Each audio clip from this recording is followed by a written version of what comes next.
नमस्कार आप सभी को। स्वागत है आप सभी का श्री साईं सचरित्र।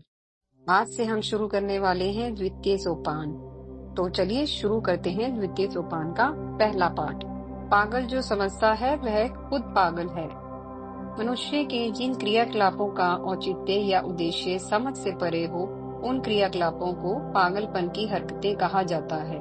पागल व्यक्ति का मस्तिष्क बुद्धि संतुलित स्थिति में नहीं होते। वो कोई खास हरकत क्यों कर रहा है, स्वयं उसी को पता नहीं होता। विचार शक्ति न होने से उस क्रिया के परिणाम का तो खैर विचार पागल कभी नहीं करता। अतः उसके समस्त क्रियाकलाप सामान्य व्यक्ति से भिन्न होते हैं, उसकी आयु और अवस्था के अनुकूल नहीं होते। नतीजतन वे भीड़ से अलग पहचाने जाते हैं। इंद्रियातीत अवस्था को प्राप्त हुआ योगी, आत्मविस्मृति की स्थिति में पहुंचा हुआ साधक, भेद बुद्धि जिसकी नष्ट हो गई हो, ऐसा विरक्त अथवा प्रेम मगन होकर तन मन के सुध बुला बैठा भक्त या प्रेमी भी ऐसी ही स्थिति में होते हैं कि उनके क्रियाकलापों का औचित्य, कारण व उद्देश्य जन सामान्य की बुद्धि से परे होता है। परिणामगत उनको भी समाज पहले पागल ही घोषित करता है और तब तक उन्हें पागल ही समझता है जब तक उनकी शक्ति प्रभाव का चमत्कार देख नहीं लेता। साईं भी इस विषय में अपवाद नहीं थे। वे कब किसी पर कुपित होकर अपशब्द कहने लगेंगे, कब किसी पर द्रवित होकर स्नेह सिक्त कर देंगे, किस समय क्या करेंगे यह जाना नहीं जा सकता था। अनेक ऐसे प्रसंग उनके जीवन से संबंधित है जिनका कोई सिर पैर सामाजिक दृष्टि से समझ नहीं आता और वो सनक या अजीब हरकतें मालूम होती हैं। इनका रहस्य ज्ञानियों को भी समझना कठिन है, फिर जन सामान्य की तो बात ही क्या। तथापि समाज सदैव बहुत बहुमत से चलता है। बहुमत ही लोकमत का निर्माण करता है और कटु सत्य यह है कि किसी भी समाज में बहुमत सदैव मूर्खों का होता है। अतः साईं को भी सब पहले शिरडी वासियों ने पागल ही करार कर दिया था। साईं जीवन के ऐसे ही कुछ प्रसंग इस सोपान में पाठकों के ज्ञान वर्धक के लिए प्रस्तुत कर रहे हैं। हाजी सिद्दीक फाल के कल्याण के रहने वाले थे। मक्का शरीफ की यात्रा करके शिरडी आए थे। अपने हाजी होने पर उन्हें संभवतः कुछ घमंड भी था। वे साईं बाबा के दर्शन करना चाहते थे। बाबा ने उन्हें द्वारकामयी मस्जिद में प्रवेश करने की अनुमति नहीं दी। यह भी आदेश दिया कि 9 मास तक वे मस्जिद की सीढ़ियां तक न चढ़े। वे बहुत निराश हुए। चावड़ी के उत्तर में उन्होंने रहना आरंभ कर दिया और मस्जिद के सामने खुले आंगन में बैठकर वहीं से साईं दर्शन का लाभ लेने लगे। जो साईं के स्वभाव की विलक्षणता से परिचित थे, उन्होंने हाजी साहब को समझाया कि वे निराश न हो। श्यामा जी साईं के अतरंग भक्त थे। उनके द्वारा ही वे साईं तक पहुंचने का प्रयास करें, क्योंकि शिव के पास जाने के लिए नंदी के माध्यम से जाना सहज होता है। तब हाजी साहब ने श्यामा से प्रार्थना की और उनको सिफारिश लगाने के लिए राजी कर लिया। तब एक दिन अवसर पाकर श्यामा ने साईं से इस प्रकार कहा, देवा, उस बूढ़े हाजी को आप मस्जिद में क्यों नहीं आने देते? सभी भक्त आपके दर्शनों के लिए आया ही करते हैं। उस बेचारे को कम से कम एक बार तो आशीर्वाद दे दो। साईं ने गंभीरता से कहा, तुम अभी नादान हो श्यामा। अगर फकीर उसे नहीं आने देता तो मैं क्या कर सकता हूँ? बिना उसकी कृपा के मस्जिद की सीढ़ियाँ कोई भी नहीं चढ़ सकता। फिर कुछ सोचकर पुनः बोले, अच्छा, उससे पूछकर आओ, क्या वो 12वीं कुएं की बावली की निचली पगडंडी तक आने के लिए तैयार है? श्यामा ने पूछकर बताया कि हाजी आने को तैयार है। साईं ने फिर कहा, अच्छा, उससे पूछो, क्या वह 4 किश्तों में मुझे 40,000 रुपए देने के लिए राजी है? श्यामा ने वापस आकर बताया, वह आपके लिए 40,000 क्या 4 लाख भी देने के लिए खुशी से राजी है। तब बाबा ने कुछ सोचकर कहा, कल मैं मस्जिद में एक बकरा हलाल करूंगा, उससे पूछो कि क्या वो खाना पसंद करेगा, बकरे का मांस, अंडकोश या नाद? श्यामा ने पूछकर बताया, वह कहता है यदि बाबा के भोजन पात्र में 1 टुकड़ा भी मिल जाए तो वह स्वयं को खुशकिस्मत समझेगा। यह सुनकर बाबा कुपित हो गए। हाथ में पकड़ी मिट्टी की गागर फेंक दी और कफनी उठाकर हाजी के पास जा पहुंचे। कड़क कर बोले, क्यों बेकार ही नमाज पढ़ते हो? अपनी श्रेष्ठता का प्रदर्शन क्यों करते हो? यह हाजियों की वेशभूषा पहनकर क्यों आडंबर करते फिरते हो? कभी ठीक से कुरान शरीफ पढ़ा है?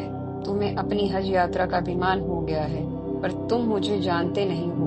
हाजी सिर पिटाकर घबराया सा खड़ा ही रह गया। बाबा जैसे तमतमाते हुए आए थे, वैसे ही दनदनाते हुए वापस लौट गए। हाजी के मुंह से बोल न फूटा। मगर वापस जाकर साईं ने आमों की कुछ टोकरियां खरीदी और हाजी के पास भिजवा दी। बाद में स्वयं हाजी के पास गए, अपनी जेब से 55 रुपए निकालकर हाजी को दिए। उसे अपने साथ भोजन का निमंत्रण भी दिया। तब से हाजी बाबा के दर्शनार्थ मस्जिद आने लगा और बाबा ने उस पर से मस्जिद में प्रवेश न करने की पाबंदी हटा दी। उससे प्रेम करने लगे। संभवतः हाजी के हज के अभिमान को तथा उस अभिमान के दिखावे आडंबर के स्वभाव को सुधारने के लिए बाबा ने यह लीला की हो और 9 मास उसे उपेक्षित कर उसे नया जन्म दिलाया। सादगी और सहजता साईं को प्रिय थी। व्यर्थ का आडंबर और झमेले उन्हें नहीं भाते थे। ऐसे अवसरों पर वे आपे से बाहर हो जाते और उनके क्रोध को संभालना भक्तजनों के लिए अति कठिन हो जाता था। ऐसा ही एक घटना तब घटी जब श्री गोपाल मुंड को द्वारका माई मस्जिद के जीर्णोद्धार का विचार आया। उन्होंने नाना साहेब चंदोरकर तथा काका साहेब दीक्षित आदि भक्तों को भी इस योजना में शामिल कर लिया। साईं से पूछे जाने पर साईं ने स्पष्ट इनकार कर दिया।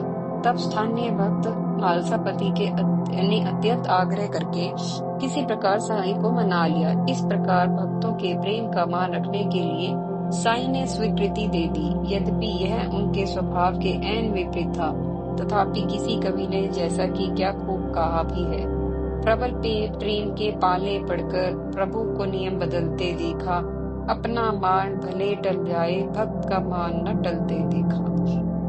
साईं की अनुमति मिल जाने पर पत्थरों को एकत्रित कर उन्हें वर्गाकार कराया गया और मस्जिद का पूरा फर्श नया बना दिया गया। बाबा टाट के जिस टुकड़े पर का प्रयोग आसन के रूप में करते थे, उसके स्थान पर छोटी गद्दी बिछा दी गई। दीवारों की मरम्मत हो गई। मस्जिद का प्रांगण भक्तों की संख्या के हिसाब से काफी अपर्याप्त और असुविधाजनक था। अतः काका साहेब दीक्षित के प्रस्ताव पर भक्तों ने आंगन को आगे बढ़ाकर उस पर छप्पर डलवाने के लिए लोहे के खंभे जमीन में गड़वा दिए। इतना कार्य युद्ध स्तर तक पर एक दिन रात में कर डाला गया। अब अगले दिन खंभों के ऊपर आधार बनाकर छप्पर डालना ही शेष रह गया था। मगर साईं जब अगले दिन चावड़ी से लौटे तो यह सब व्यवस्था देखकर कुपित हो गए। उन्होंने वे जमीन के गड़े खंभे उखाड़ फेंके, तात्या का साफा उतार कर उसमें आग लगा दी और गड्ढे में फेंक दिया। आंखें अंगारों की तरह दहकती देख और बाबा का क्रोध देख साधारण भक्तों का साहस उन्हें रोकने का नहीं हुआ। भागोजी शिंदे व माधवराव ने बाबा की विशेष सेवा कर कुछ अनकहे अधिकार प्राप्त कर लिए थे, सो उन्होंने साहस कर बाबा को शांत करने का प्रयास किया, मगर बाबा ने दोनों को धक्का दे दिया। सब पर ईंट पत्थर उठाकर फेंकने शुरू कर दिए। ऐसा रौद्र रूप देखकर फिर किसी की हिम्मत बाबा को शांत कराने की नहीं हुई। वे भयवश कांपने लगे। कुछ समय बाद अंतस का आवेश थमा तो बाबा ने एक दुकानदार को बुलाकर उससे जरी वाला फेटा खरीदा और बड़े प्रेम से तात्या के सिर पर बांध दिया। स्वयं को इस प्रकार बाबा द्वारा सम्मानित होता हुआ देख तात्या की आंखों में प्रेमाश्रुओं की गंगा जमुना बह निकली। पर कोई भी भक्त बाबा के इस अकारण क्रोध और फिर शांत होकर प्रेम प्रदर्शन का रहस्य न समझ पाया। अनायास ही क्रुद्ध हो उठना और कुछ समय बाद शांत हो जाना उनका स्वभाव था। उनके स्वभाव की इस विचित्रता से जो परिचित थे और बाबा के दिव्य प्रभावों का अनुभव कर चुके थे, वही बाबा के इन कलापों को लीलाओं के रूप में लेते थे। शेष लोग तो अकारण ही क्रुद्ध होकर उल हरकतें करने लगे और अपशब्द कहने लगे। उग्र और विध्वंस हो जाने वाले और अकारण ही शांत और द्रवित हो जाने वाले, बिल्ली कुत्तों और सूअरों के साथ पड़े रहने वाले, हफ्तों वस्त्र न धोने वाले और कई दिनों तक न नहाने वाले, भिक्षा जीवी और अपनी ही मौज में रहने वाले इस फकीर को पागल ही समझते थे। बाबा के इस प्रकार के पागलपन की अनेक घटनाएं हैं। सभी का संकलन संभव नहीं है, किंतु ऐसी ही एक और घटना है जो उनकी धर्मनिरपेक्षता पर भी प्रकाश डालती है। श्री गोपाल राव मुंड नामक एक इंस्पेक्टर कोपार गांव में रहते थे। 3 पत्नियों के होते हुए भी वे निसंतान थे। अंततः श्री साईं अनुकंपा से ही उन्हें पुत्र रत्न की प्राप्ति हुई थी। इस प्रसन्नता को जश्न के रूप में मनाने के लिए उन्हें शिरडी में मेला कराने का विचार आया। यह 1817 की बात है। दादा कोते पाटिल, तात्या पाटिल और माधवराव आदि अन्य साईं भक्तों का भी यह विचार रुचिकर प्रतीत हुआ। इसी प्रकार मनव्वल से सबने मिलकर साईं से इसकी अनुमति भी ले ली। प्रारंभ में इस उर्स के लिए पटवारी कुलकर्णी द्वारा आपत्ति उठाने पर सरकारी आज्ञा के लिए कलेक्टर के पास भेजा गया प्रार्थना पत्र अस्वीकृत हो गया था। परंतु साईं के प्राप्त प्रताप और आशीर्वाद से पुनः प्रयत्न किए जाने पर साईं भक्तों को इस उर्स यानी कि मेले की अनुमति सरकार से मिल गई। बाबा की अनुमति से हिंदू मुस्लिम एकता को प्रदर्शित करने वाला यह उर्स रामनवमी के दिन होना तय हुआ। शिरडी गांव में 2 कुएं थे, जिसमें से एक का पानी खारा था और दूसरा प्राय सूख जाता था।